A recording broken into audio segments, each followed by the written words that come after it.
Let's talk about visa interviews for the adult children of U.S. citizens. Hi, I'm Jim Hacking, immigration lawyer practicing law throughout the United States out of our office here in St. Louis, Missouri.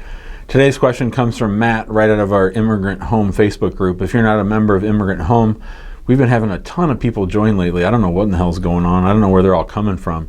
But I think just this week alone, we've probably had 200 people join in. And so today's question comes from Matt from right within our very own Immigrant Home Facebook group. If you're not in there, just do a search for Immigrant Home and we'll add you. Matt writes, "Hey, Jim Hacking. Thanks for your great YouTube videos. Been watching for a few months and learned a lot. I have an immigration interview coming up in Sydney, Australia. Not by marriage, but because I am the adult, unmarried son of a U.S. citizen." So just so you know, Matt's been waiting a long time. "Seen a lot of videos on marriage interviews, but what can I expect to face in an interview in my category? Warm regards, Matt." All right, Matt, well, thanks for the question. And, you know, before we get to it, I just want to mention that, of course, Donald Trump has Presidential Proclamation 10014, which is still in effect, which prevents embassies from giving visas to the adult children who are unmarried of U.S. citizens. So Trump has cut down on a lot of different visa categories, and one of those are the children of U.S. citizens. So you probably won't get your visa right away, and it'll probably be held in abeyance. But as far as the questions is what happens when you're talking about an adult child of a U.S. citizen or any children of U.S. citizens, what happens at the interview? Well, the main thing is they're going to ask you, do you still want to come to the United States? Why do you want to come to the United States?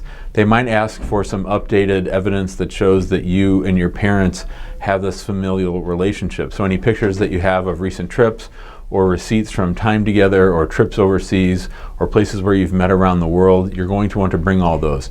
I don't suspect, Matt, that it's going to be a very difficult interview. They're just really the only thing they need to establish is that you are in fact the son of a U.S. citizen and that relationship is valid, that you're on the birth certificate, they're on the birth certificate, and that everything's on the up and up. You're obviously going to have your police certificate and all those other things, but the interview itself will probably be pretty quick. It'll just be at a window with an officer. They'll establish that you are in fact the son of the U.S. citizen. They might ask you some family-based questions. They might ask you what your plans are when you get to the United States, but I don't think it's going to be very straightforward. And of course, as I mentioned right now, they won't give you the visa, but it's probably still a good idea to get that part of the process completed because Trump's ban is supposed to end on December 31st. He might lose re-election or further challenges might come to the ban. So obviously, Matt, go forward and be prepared and make sure that you have a copy of everything document-wise that you have submitted and that you have some updated evidence to show your relationship to your mother or your father. If you have questions about this or if anybody else does, give us a call at 314-961-8200. You can email us at info@hackinglawpractice.com.